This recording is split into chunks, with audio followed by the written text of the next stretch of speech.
So a hot topic that's been discussed in this world and in this very classroom in recent weeks has been GMOs. Our speaker first gained interest in this topic while growing up on a farm in eastern Virginia where he grew corn, wheat, and soybeans. He furthered his experience in GMOs by studying crop and soil sciences here at Virginia Tech with a focus in agronomy. Our speaker is also a devout Hokie who hopes to bring college game day here one last time for Frank Beamer's last game here at Virginia Tech. So without further ado, with the presentation title of GMOs, here is Matthew Harris. Thank you, Justin. So, as Justin said, I'm going to touch on the hot topic, very touchy topic of GMOs once again. And the things I'm going to touch on today are the expanding population, again, with the land being a fixed object, and I'm going to tell you all how countries are investing in land in Africa and other countries like that, trying to increase the land and so it's used efficiently where we can take our technology to them. I'm also going to touch on real quick, again, how it cuts your time down and maximizes your profits for the farmer. And the main part of this presentation is going to be the false criticisms, and I will hit on that a little bit, as touchy as it is. So first I want to touch on the third world countries. As their populations are increasing, we're going to need to increase our outputs here in America to help them out because they're not as willing to take the new GMOs to increase their yields and increase their food supply. And the reason they do that is because Monsanto, they have patents on all of their GMO products. Decad does, Syngenta, all these big companies have patents. And when they're halfway across the world, it's kind of hard to regulate that. And why would someone in Africa that's actually growing their crop for their own food have to want to send that back to America because they have to for patent issues? So that's kind of a main reason. Also, the culture, they're not very acceptable right off the bat. You have to work your way and gain their trust and be as part of the community to get that trust in order to recommend what crops to grow. I actually have my advisor, she just got back from being over there. She goes over there 3 times a year for 4 to 5 weeks at a time just to establish the sense of community and to build that trust so she can start introducing new crops and to use their land more efficiently. And if we get that in Africa, it would reduce a lot of pressure over here in America where we're constantly pumping GMO corn, producing the most we can. Even if the quality might be a little less, we have to get as much corn, as much soybeans as we possibly can because that's the main goal and that's being stressed tremendously.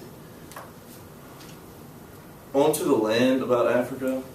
Like I said, land does not get created. It's a fixed object. With more and more people, more land is going to homes and less is being used for farmland.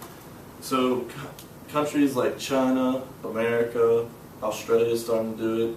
Europe, they're kind of not quite up to our agriculture technology yet, but we're starting to invest in land in Africa and actually buying land over there. That way we can take our technologies over to the land in Africa, whereas if some Africans with less technology were using that land, it wouldn't be used as efficiently. And it's nice in Africa because it's right by the equator, which means that it has constant decent warm growing weather, so it's a longer growing period. When you have longer growing periods for your crops, you can grow like number 6 soybeans. When I say number 6 soybeans, you have groups 1 through 6. Groups 1 are growing farther north because they have a shorter growing period, and group 6 are growing farther south because they have a longer growing period. The group 6s will yield a lot better because they have their exposure to the sun. With longer exposure to the sun, that means they can create more photosynthesis, which is more sugar for the plant, which turns into better yields. So it's a great area down in Africa for us to invest in right next to the equator. And I'm going to touch on, and I'll talk about this a lot, but how to cut costs as well as maximizing your yields. If you can limit your passes over the field, that's always saving you money. Herbicide, the Roundup Ready is not that expensive, but compared to like fuel, labor, equipment costs, constantly going over the field, plowing weeds in where you can just spray them. Also, I think I mentioned this before, if you don't have herbicides, as for example, when you plant soybeans after wheat, your wheat comes up in your soybeans. Because when you thrash the wheat, it doesn't get it cleanly, some gets thrown back on the ground. So it starts growing again inside your soybeans, and it'll eat away your soybeans.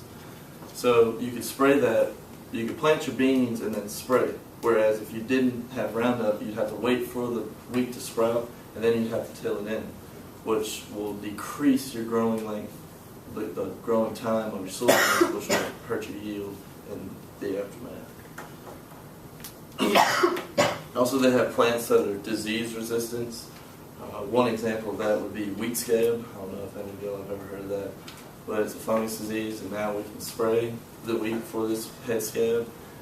Head scab it's not the worst disease you possibly have, but the grain elevators will dock you, and it's got very bad germination at little to none, actually. And now we're creating varieties that are not only resistant to head scab, but if you were to start seeing some head scab early on, you could spray it and knock it out pretty much completely. And now I'm going to touch on false criticisms. It's a little touchy. If you have any comments at the end, you're welcome to say it. I want to start off saying a big one: steroids and hormones are not GMOs. Pumping steroids into chickens, cows, hormones, that's not genetically modified organisms. It's a completely different topic. You can think that's inhumane. Just has nothing to do with GMOs. That's a common misconception with cows, because everybody thinks pumping steroids into cows and then they hook that to GMOs, and then GMOs get a bad rep. So also antibiotic resistant, that's another topic. That doesn't have anything to do with genes.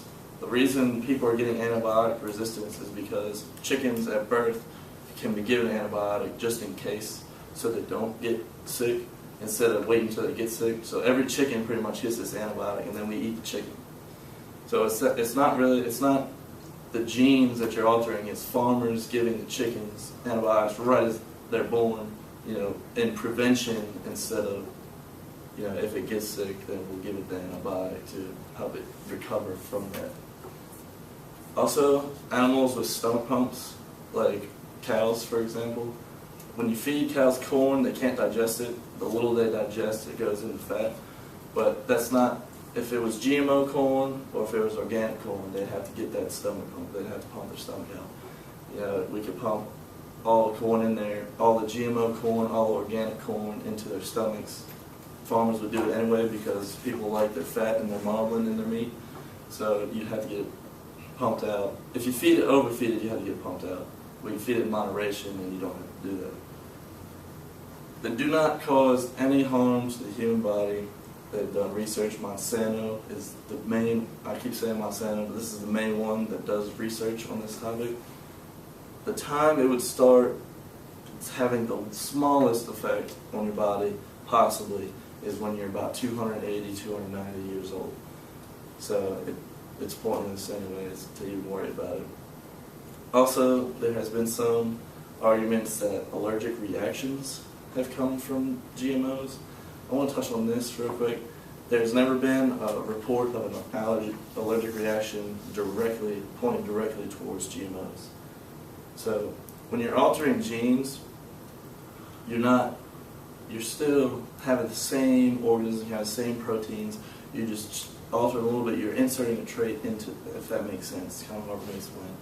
But you're not changing proteins, you're not changing amino acids, you're inserting one into that genome, if that makes sense to y'all. In the end, well, just a few things to touch on. How much do we care about the populations in other countries, outside of America? Are we really worried about them? That's something for y'all to think. Land's not changing at all.